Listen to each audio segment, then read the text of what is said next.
चालाकी से बात कैसे करें? चालाकी से बात करने का मतलब है कि आप कुछ ऐसी ट्रिक्स यूज करते हैं जिससे सामने वाला आपकी बातों को मान लेता है, लेकिन उसे लगता है कि ये उसका डिसीजन था, ना कि आपकी मैनिपुलेशन की वजह से हुआ है। मगर हम में से कई लोगों के मन में ये सवाल आएगा कि यार ये ऑसम चीज होगी कैसे? और आज की ये वीडियो इसी टॉपिक के ऊपर है कि ह्यूमन माइंड को हम कैसे मैनिपुलेट कर सकते हैं। और आज हम ऐसी कम्युनिकेशन स्किल्स देखेंगे जिसमें हम क्या बोल रहे हैं, हम इस पर फोकस नहीं करेंगे, बल्कि इस पर फोकस करेंगे कि हम अपने साथ वाले इंसान के बिहेवियर को साइकोलॉजिकल प्रिंसिपल से कैसे चेंज कर सकते हैं ताकि वो हमारी तरह सोचने लग जाए।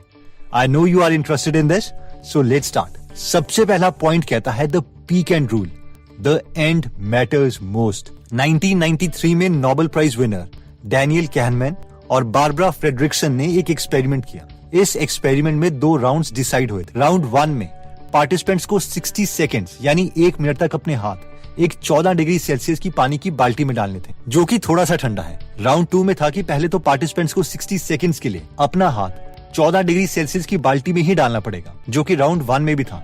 लेकिन उसके बाद 30 सेकेंड्स के लिए यानी आधे मिनट के लिए 15 डिग्री सेल्सियस की पानी की बाल्टी में भी हाथ डालना पड़ेगा, यानी बस 1 डिग्री एक्स्ट्रा टेम्परेचर वाली बाल्टी पर, जो कि ऑलमोस्ट पहली पानी वाली बाल्टी की तरह था। अब इस एक्सपेरिमेंट में काफी सारे पार्टिसिपेंट्स को बुलाया गया और राउंड 1 कंप्लीट करवाया गया, यानी 60 सेकेंड्स 14 डिग्री की बाल्टी में हाथ रखो। और सब पार्टिसिपेंट्स को उसके बाद राउंड 2 में पार्टिसिपेट करवाया गया, यानी पहले 60 सेकेंड तक 14 डिग्री वाली बाल्टी में हाथ रखो, फिर 30 सेकेंड तक 15 डिग्री वाली बाल्टी में। इन दोनों राउंड्स को कंप्लीट करने के बाद इन सब पार्टिसिपेंट से पूछा गया कि आप लोगों के पास एक ऑप्शन है, या तो आप राउंड 1 दोबारा से करो या फिर राउंड 2। अब आप लोग मुझे बताओ कि किस राउंड में आप दोबारा जाना चाहते हो। अगर हम इस चीज को खुद एक्सपीरियंस नहीं कर रहे तो हम में से मैक्सिमम लोग यही कहेंगे कि लॉजिकली राउंड 1 ही लोगों को रिपीट करना चाहिए, क्योंकि उसमें सिर्फ 60 सेकेंड्स के लिए ही हाथ पानी में डालना है। लेकिन राउंड 2 में राउंड 1 वाली सारी चीजें तो करनी ही है, प्लस उसके बावजूद 30 सेकेंड्स के लिए 15 डिग्री वाली बाल्टी में भी हाथ डालना है। लेकिन आपको पता है कि इस एक्सपेरिमेंट के रिजल्ट्स क्या है? इस एक्सपेरिमेंट में 80% लोगों ने कहा कि वो राउंड 2 सिलेक्ट करेंगे। क्या आप शॉक्ड हुए? आपको तो मैं देख नहीं सकता, लेकिन मैं इस एक्सपेरिमेंट से जरूर शॉक्ड हुआ। एक्चुअली इस कॉन्सेप्ट को पीक एंड रूल कहते हैं, और ये कॉन्सेप्ट कहता है कि अगर आपके फ्रेंड के साथ कोई कॉन्वर्सेशन हो रही है तो उस कॉन्वर्सेशन की बहुत इंटेंस मूवमेंट्स और एंड वाला पार्ट ही आपके फ्रेंड को याद रहेगा, और बाकी सारा लॉन्ग टर्म में उसकी मेमोरी से डिलीट हो जाएगा। इसलिए अगर हम किसी से कुछ काम करवाना चाहते हैं तो हमें एंड वाले पार्ट को बहुत अच्छे तरीके से फ्रेम करना पड़ेगा। अगर एंड में आपने अपने फ्रेंड को खुश कर दिया तो उसके माइंड में एक अच्छी मेमोरी रिकॉर्ड हो जाएगी, और हो सकता है कि वो आपके उस काम को भी कर दे जो आप चाहते हैं। नेक्स्ट प्रिंसिपल कहता है लॉस एवर्जन। अभी थोड़े दिनों पहले एक फ्रेंड मेरे पास आया था, और वो भी एक रीडर था, तो वो मेरी बुक कलेक्शन देखने लग गया। उस बुक कलेक्शन में उसने डैनियल कहनेमैन की ये बुक देखी, थिंकिंग फास्ट एंड स्लो, और मुझसे पूछा कि ये बुक कैसी है। मैंने उससे कहा कि ये मेरी फेवरेट बुक्स में से एक है। तो उसने बोला, तूने ये बुक पढ़ ली है? तो मैंने कहा हाँ, ये मैं कंप्लीट बुक पढ़ चुका हूँ। तो इस पर वो बोला, ठीक है मैं ये बुक ले जाता हूँ, लेकिन मैं इसे वापस नहीं करूंगा। अगर तुझे ये बुक वापस चाहिए तो इसे मैं खुद खरीद लूंगा। और जैसे ही उसने ये वर्डिंग्स बोले कि ये मैं बुक वापस नहीं करूंगा, मेरे लिए उस बुक की परसीव्ड वैल्यू बहुत बढ़ गई, और मुझे लगा कि यार ये तो बहुत ही अच्छी बुक थी, मुझे तो इसे एक और बार पढ़ना चाहिए था, एंड सो ऑन। और जब मेरा फ्रेंड ये बुक लेके चला गया तो उसके बाद मैंने दोबारा से अमेज़न से बुक मंगवा ली। और ये परफेक्ट एग्जाम्पल है लॉस एवर्जन का। लॉस एवर्जन प्रिंसिपल कहता है कि हम उन चीजों को ज्यादा इंपॉर्टेंस देते हैं जब हमें लगता है कि हमसे कुछ चीज ली जा रही है या कुछ हमसे दूर जा रहा है। तो अब सवाल आता है कि हम ये लॉस एवर्जन का प्रिंसिपल कम्युनिकेशन में कैसे यूज करें। जब भी हम किसी के साथ कम्युनिकेट करते हैं तो ये एक्सपेक्टेड है कि हम किसी को किसी चीज के लिए कन्विंस कर रहे हैं। फॉर एग्जाम्पल, अगर आप अपने फ्रेंड को अपने साथ बिजनेस में आने के लिए कन्विंस करना चाहते हैं तो लॉस एवर्जन प्रिंसिपल कहता है कि आप अपने फ्रेंड को ये बोलने के बजाय कि आपके साथ बिजनेस करने से उसे क्या फायदा होगा, हमें उसे ये कहना चाहिए कि आपके साथ बिजनेस ना करने से उसे क्या नुकसान होगा। क्योंकि ह्यूमन माइंड प्रॉफिट इंक्रीज करने के बजाय लॉस डिक्रीज करने के लिए बायोलॉजिकली प्रोग्राम्ड है। नेक्स्ट प्रिंसिपल आता है फोकसिंग क्वेश्चन। ये प्रिंसिपल कहता है कि किसी भी इंसान से मेन कम्युनिकेशन स्टार्ट करने से पहले उसके ब्रेन को वो चीज सोचने में मजबूर करो जिससे उसका माइंड हमारे होने वाली कम्युनिकेशन के बारे में सोचने लग जाए। आइए इसे एक सिंपल एग्जांपल से समझते हैं। बॉलकम और एंडरसन नाम के 2 साइंटिस्ट ने एक साइकोलॉजिकल एक्सपेरिमेंट किया। वो एक शॉपिंग मॉल में गए और एक एक करके लोगों को रोके उनसे कहने लगे, क्या आपके पास कुछ टाइम है? क्या आप हमारे कुछ सवालों का जवाब दे सकते हैं? जब ये सवाल बहुत से लोगों से पूछा गया तो सिर्फ 29% लोगों ने हाँ किया और इन साइंटिस्ट के सवालों का जवाब दिया। लेकिन इसके बाद इन साइंटिस्ट ने इस कम्युनिकेशन में एक बहुत ही इंटरेस्टिंग कॉन्सेप्ट ऐड कर दिया, जो कि था फोकसिंग क्वेश्चन। अब इस दोनों साइंटिस्ट ने लोगों को रोके पहले एक सवाल पूछा, क्या आप खुद को एक हेल्पफुल पर्सन मानते हैं? और ऑलमोस्ट सबने हाँ बोला। और इसके बाद इन दोनों साइंटिस्ट ने दोबारा से शॉपिंग मॉल में आए हुए लोगों से वही सवाल पूछा, अगर आपके पास कुछ टाइम है तो क्या आप हमारे कुछ सवालों का जवाब दे सकते हैं? और ये फोकसिंग क्वेश्चन ऐड करने से अपना बिजी स्केड्यूल होने के बावजूद 77.3% लोगों ने साइंटिस्ट को जवाब दिया। I mean 29% से नंबर जंप होकर 77.3% हो गया।